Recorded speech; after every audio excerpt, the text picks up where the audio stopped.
Hello students, आज हम triangle के बारे में कुछ बेसिक जानकारी पढ़ेंगे और उसके बाद आपके जो क्वेश्चन दिए हुए हैं चैप्टर 6 में। चैप्टर का नाम है the triangle and its properties, त्रिभुज और उसके गुण। ये चैप्टर आपको अच्छे से क्लियर हो जाएगा, समझ में आ जाएगा। तो सबसे पहले इसके बारे में कुछ बेसिक जानकारी बता देते हैं। एक ट्रायंगल पी क्यू आर आपको दिया हुआ है। तो इस पी क्यू आर ट्रायंगल की जब हम बात करते हैं तो इसमें 3 साइड्स होती हैं, यानी कि 3 साइड्स यानी कि 3 भुजाएं होती हैं। और 3 भुजाएं कौन कौन सी हैं? पी क्यू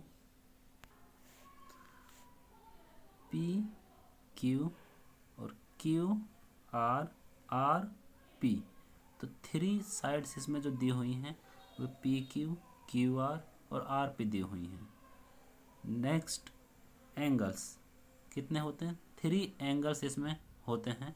और जो 3 एंगल्स के बारे में जब हम बात करते हैं तो 3 एंगल्स, पहला एंगल पी क्यू आर। जब हम पी क्यू आर एंगल के बारे में बात करते हैं तो इसका मतलब है कि हम एंगल क्यू की बात कर रहे हैं, क्योंकि जब भी हम इस तरह से एंगल के बारे में बात करते हैं, जो अल्फ़ाबेट बीच में आता है, जिस एंगल का नाम बीच में आता है, मिड में आता है, उसी एंगल के बारे में बात की जा रही है। तो जब हम यानी कि पी क्यू आर के बारे में बात कर रहे हैं तो यहाँ पर हम एंगल क्यू के बारे में बात कर रहे हैं। बाकी 2 एंगल होंगे आपके, एंगल क्यू आर पी और एंगल आर पी क्यू। तो ये आपके 3 एंगल हो गए। अगला है वर्टिसेस। तो ट्राइंगल में 3 वर्टिसेस होते हैं और वर्टिसेस कहाँ बनते हैं? जहाँ पर 2 लाइन एक दूसरे से मिलती हैं वहाँ पर हमारा वर्टिसेस बनते हैं। तो यहाँ पर जब P और Q R और Q पर मिलते हैं तो यहाँ पर Q वर्टिसेस हो गया। Q और P R और P पे मिलते हैं तो P वर्टिसेस हो गया। तो इस तरह से इसमें आने के टोटल कितने हैं? 3 वर्टिसेस दिए हुए हैं। Next, median. तो मीडियन किसी भी ट्राइंगल के अंदर बनती है। मीडियन किसी भी ट्राइंगल के अंदर बनती है और हिंदी में इसको माध्यिका कहा जाता है। ट्राइंगल ए बी सी में जो माध्यिका या मीडियन आपको दिया हुआ है वो ए डी दिया हुआ है और लाइन बी और सी पर भी बना हुआ है। तो ए और डी है जो ये बी और सी लाइन को 2 इक्वल्स पार्ट में डिवाइड कर रहा है, 2 इक्वल पार्ट्स में डिवाइड कर रहा है और हमेशा मीडियन ट्राइंगल के अंदर ही बनता है।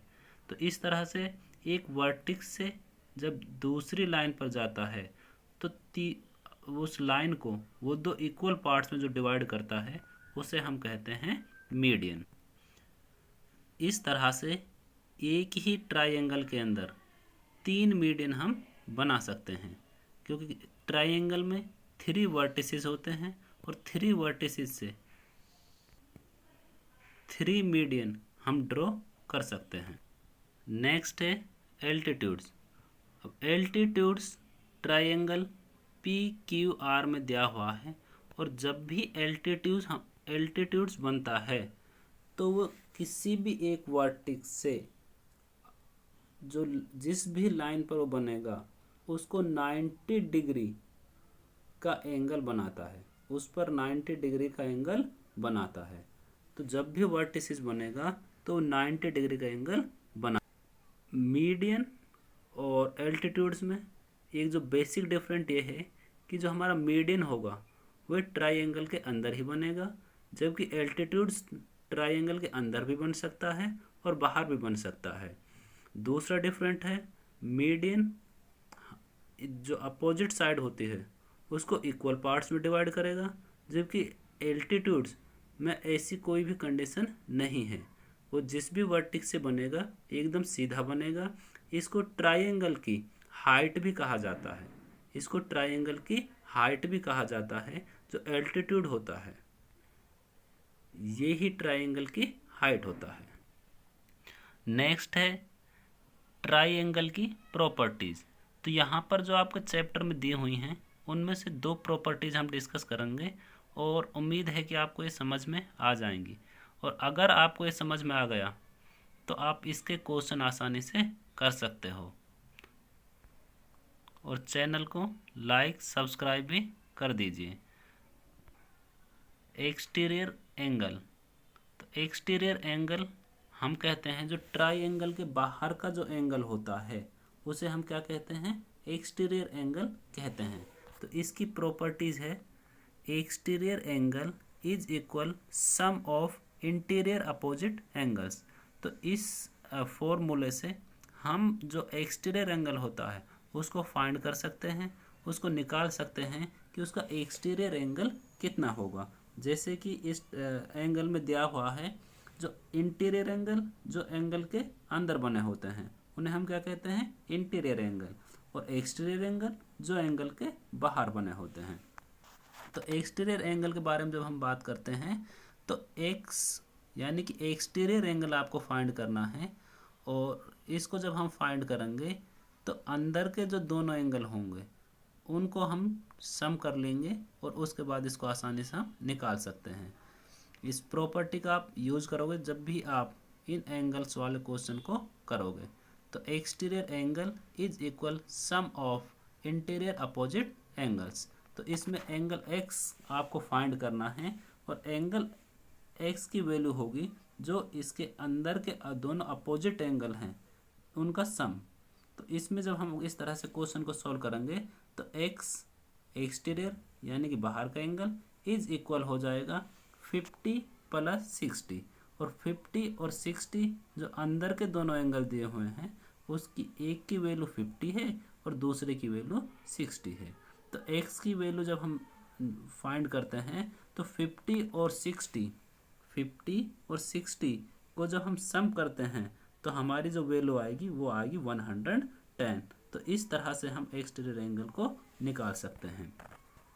एक क्वेश्चन आपको सॉल्व कर दिया है, तो अगले क्वेश्चन 2 क्वेश्चन आपको क्वेश्चन ए और सी आपको सॉल्व कर दिखाने हैं। इसमें से उनकी दोनों की वैल्यू आपको निकालनी है और अपना आंसर कमेंट करना है। नेक्स्ट प्रॉपर्टी है by angle sum property of triangle. तो by angle sum property of triangle होता है कि किसी भी ट्राइंगल के जो इंटीरियर एंगल होते हैं वो हमेशा 180 होता है, उनका टोटल हमेशा 180 होता है। अब जो एंगल इंटीरियर एंगल दे होते हैं उनकी वैल्यू कम ज़्यादा हो सकती है, लेकिन जो उनका टोटल होगा, सम होगा, वो हमेशा 180 ही होता है। इसमें जो आपके क्वेश्चन दिए होंगे आपको एक एंगल निकालना होगा या फिर 2 एंगल आपको दिए होंगे, तो इस तरह से आप इस तरह के क्वेश्चनों को सॉल्व कर सकते हो। तो इसकी जो प्रॉपर्टी है by angle sum property of A triangle, तो इसमें है कि एंगल ए बी और सी का जब हम सम करेंगे तो वो कितना आएगा, 180 आएगा। तो इस तरह से angle A angle B plus angle C की वैल्यू कितना होगा, 180 होगा। तो इस तरह से हम उनकी वैल्यू हम रख देते हैं x + 60 + 70 इज इक्वल 180। x की वैल्यू x आ जाएगा प्लस 60 और 70 को प्लस करेंगे 130 आ जाएगा इज इक्वल 180। तो x की value x left hand side आ जाएगा और जो 130 है वो राइट हैंड साइड चला जाएगा। जब राइट हैंड साइड जाते हैं तो जब इस तरह से हम इन इक्वेशन को चेंज करते हैं तो जो साइन है उनके वो चेंज हो जाते हैं। यदि कोई प्लस का नंबर है तो माइनस का हो जाएगा, यदि कोई माइनस का नंबर होता तो प्लस का हो जाता। तो इस तरह से इनको हम जब सॉल्व करते हैं तो x इज इक्वल हो जाएगा 180 माइनस 130, और 180 में से 130 जब हम माइनस करते हैं तो x की वैल्यू आ जाएगी 50 डिग्री। तो इस तरह से इस क्वेश्चन को आप सॉल्व कर सकते हो। उम्मीद है आपको ये क्वेश्चन समझ में आ गया होगा।